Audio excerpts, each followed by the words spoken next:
नमस्कार मेरे कर्मचारी और कामगार बंधु भगिनीनों। मेरा नाम है संभाजी गाजवे। मैं आपको ये बताने जा रहा हूँ कि ईएसआईसी क्या है और ईएसआईसी के हित लाभ बेनिफिट फायदे क्या क्या है और उस फायदे को हम पूरा इस्तेमाल करने के लिए हमें क्या पात्रता चाहिए, इसके बारे में मैं इससे पहले जो पार्ट 1 का जो वीडियो है ईएसआईसी इंफॉर्मेशन का जो पार्ट 1 का वीडियो है उसमें मैं बताया था कि आपने जो ईएसआईसी के क्या क्या फायदे हैं ये बताया था, लेकिन उसके लिए पात्र होने के लिए क्या क्या चाहिए अपने को डॉक्यूमेंट, और उसमें branch office ESIC branch office को एचआर मैनेजर के माध्यम से क्या क्या सबमिट करना पड़ता है और अपना आसान कैसे हो जाएगा, अपना जो हित लाभ मिलने वाले हैं उसको अपन आसानी से कैसे उसका जो फायदा लेंगे। तो इसके लिए मैं आज आपको वीडियो पार्ट 2 में बताना चाहूँगा। ठीक है, तो इससे पहले थोड़ा मैं प्रस्तावना करता हूँ कि ईएसआईसी क्या है। ईएसआईसी एक बीमा योजना है, ये केंद्र सरकार की बीमा योजना है और इससे जो कर्मचारी या कामगार कंपनी में काम करता है और उसमें हम ये नहीं पता रहता है हमको कि हमको खाली बेनिफिट मिलता है, दवाखाने में दवाई ये सब फ्री मिलता है, इतना मालूम रहता है, लेकिन इसके पीछे ये है कि हमारा केवल 0.75% हमारे पगार में से कटता है, लेकिन उसमें बहुत ही महत्वपूर्ण रोल है जो कंपनी का मालिक है, ओनर है, जो कंपनी का प्रोपराइटर है, उनका रोल है। कैसे? तो हमारा केवल 0.75% पैसा हमारा कटता है, लेकिन कंपनी का मालिक ने 3 गुना ज़्यादा पैसा भर के उसका चालान सबमिट करता है, तब जाके वो हमको बेनिफिट मिलता है।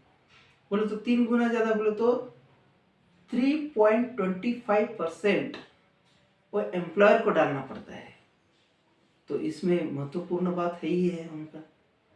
तो ये बात ये है कि वो अपना हिस्सा, कर्मचारी या कामगार का हिस्सा और एम्प्लॉयर का हिस्सा दोनों मिला के उसका चालान बन के वो ईएसआईसी ऑफिस में जमा होता है, और जैसे जैसे हमारा पगार में से महीने महीने का वो कंट्रीब्यूशन सबमिट होता है उसके हिसाब से उसको फायदे मिलते हैं।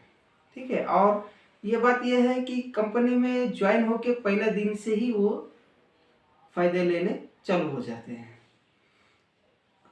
तो अब इसमें क्या क्या फायदे हैं ये तो मैं पहले बता दिया था, फिर भी एक बार मैं आपको बता देता हूँ कि उसमें आजारपन के लिए सिकनेस, और दूसरा डिपेंडेंट अपंगत्व के लिए, और तीसरा प्रस्तुति मैटरनिटी बेनिफिट, और चौथा जो है का मेडिकल सुविधा के लिए, सब जो है मेडिकल का भी सुविधा मिलता है। और इतर भी बहुत फायदे हैं, जैसे प्रस्तुति जन्म के समय से लेके अंत तक का फेडरल बेनिफिट भी मिलता है। बोले तो जन्म से मृत्यु तक का भी उसका बेनिफिट मिलता है। और दूसरी बात, इसमें ईएसआईसी में जैसे अपंगत्व की बात है तो उसमें पेंशन भी मिलता है। जैसे अपने शरीर के अलग अलग अवयव में जैसे अलग अलग समय पे अपघात हो गया या अलग अलग पार्ट को हो गया, तो उसके हिसाब से भी है। जैसे कि अभी फॉर एग्जांपल के लिए बोलता हूँ, ये उंगली है, ये उंगली के 3 कांटे हैं, ऊपर वाले कांटे को मार लग गया तो उसको 5% ऐसा पेंशन मिलता है। पेंशन ये है कि तुम काम कर रहे हो उतना टाइम में नहीं है, लाइफ टाइम ये पेंशन मिलता है। फिर ऐसे ही उसका नीचे लग गया तो ज़्यादा प्रतिशत, उससे ज़्यादा लग गया तो और ज़्यादा प्रतिशत, ऐसे उसका पेंशन का भी बेनिफिट है। तो मेरा कहना यह है कि मतलब मार लगना ये अच्छी बात नहीं है, ना होना ही नहीं चाहिए, फिर भी लेकिन हम बोल नहीं सकते हैं। अभी हम बात कर रहे हैं, लेकिन कल क्या हो सकता है या कभी क्या हो सकता है ये पता नहीं रहता है। कोई भी हादसा जो है होने का हमको मालूम नहीं रहता है। तो इसके लिए ये एक सुरक्षा है, सोशल सामाजिक सुरक्षा के लिए केंद्र सरकार ने ईएसआईसी बनाया है और ये बहुत ही अच्छा है, महत्वपूर्ण है, इसके फायदे भी है। तो ये फायदे अपन हित लाभ जो लेने के लिए हम कैपेबल क्या क्या कैसे कैसे चाहिए। तो जैसे कि अभी 70% उसका बेनिफिट लेना है तो उसके लिए 78 दिन का अटेंडेंस होना भी जरूरी होता है, क्योंकि उसमें दो 6 महीने का 2 टप्पा में से वो देखा जाता है, उसका कैलकुलेट किया जाता है 6 महीने का एक एक बार से। तो जैसे कि अभी कंट्रीब्यूशन महीने महीने का जाता है तो उसमें ये महत्वपूर्ण बात है कि हम कंपनी में ज़्यादा से ज़्यादा अटेंडेंस दे के, ज़्यादा से ज़्यादा प्रेजेंट रह के अगर काम करेंगे तो उसके और ज़्यादा फायदे होते हैं। जैसे कि 6 महीने में कितने दिन हो रहे हैं, जैसे 6 महीने का 30 के हिसाब से पकड़ो तो शायद 180 दिन हो रहे हैं। 180 दिन में अपन अगर 78 दिन भी प्रेजेंट है तो भी उसका फायदा ले सकते हैं, लेकिन 78 दिन के नीचे अगर है तो उसमें फायदे में मुश्किल हो जाता है। और इसके आगे और क्या फायदा मिलता है कि जैसे प्रस्तुति के समय पे अब उसके ऊपर जो आश्रित लोग हैं उनको खाने का क्या, तो इसके लिए वो समय में ईएसआईसी जो अपना तनख्वाह है उसका पूरा का पूरा 100% तनख्वाह का छुट्टी का पैसा भी आपका अकाउंट में डाल देते हैं। और इसको उसको बोलने का जरूरत नहीं है, अपना बैंक अकाउंट उसमें फिल कर देंगे, तुरंत आपका बैंक अकाउंट में पैसा आ जाता है। तो इसके लिए एचआर मैनेजर के दौर से या कोई भी एचआर डिपार्टमेंट का उधर रहने से उसके जरिए वो ईएसआईसी ब्रांच ऑफिस को जो सबमिट करने वाला रहता है वो जो फॉर्म और उनका जो अटेंडेंस, उनका जो भी पे स्लिप और भी है उसमें वो सबमिट करने के बाद ये अपना अकाउंट में तुरंत पैसा आ जाता है। तो ये ईएसआईसी के बारे में जो प्रोसीजर है, एलिजिबिलिटी है, पात्रता है, ये मैं बताया हूँ। क्योंकि ईएसआईसी एक ऐसा है कि ग्रॉस सैलरी पे कैलकुलेशन करके उसका मिलता है और उसमें जितना दिन हम काम करेंगे उतना दिन का कंट्रीब्यूशन उधर जाता है और उसके हिसाब से फायदा मिलता है। लेकिन अगर अपंगत्व की बात करेंगे, पेंशन की बात करेंगे तो उसका कंपनी में काम करते हुए अगर कुछ हो गया तो वो घर में भी है, वो काम भी नहीं कर रहा है तो भी लाइफ टाइम उसका पेंशन मिलता है। और दूसरी बात इतर और जो फायदे हैं वो भी मिलते हैं। तो इसके बाद और आपको ईएसआईसी का जो कंट्रीब्यूशन के बारे में बताया, पात्रता के बारे में बताया, एलिजिबल क्या है कि जैसे रजिस्ट्रेशन करना है तो कंपनी में जब रिक्रूटमेंट करते हैं तो वो फॉर्म भर के ही अपना Aadhaar card, PAN card, bank passbook ये सब दे के और एक फैमिली फोटो 2x4 का फैमिली फोटो दे के अपन काम कर रहे हैं और अपने ऊपर जो डिपेंडेंट है, आश्रित लोग हैं, उनका भी फोटो एक साथ में लेके 2x4 का फोटो बनाने का और वो जो भी एचआर डिपार्टमेंट है वहाँ जाके वो फोटो सबमिट करने का, उनको बोलने का कि मेरा आईपी निकाल के दे दो, आईपी कार्ड बोलते हैं उसको, ई पहचान कार्ड।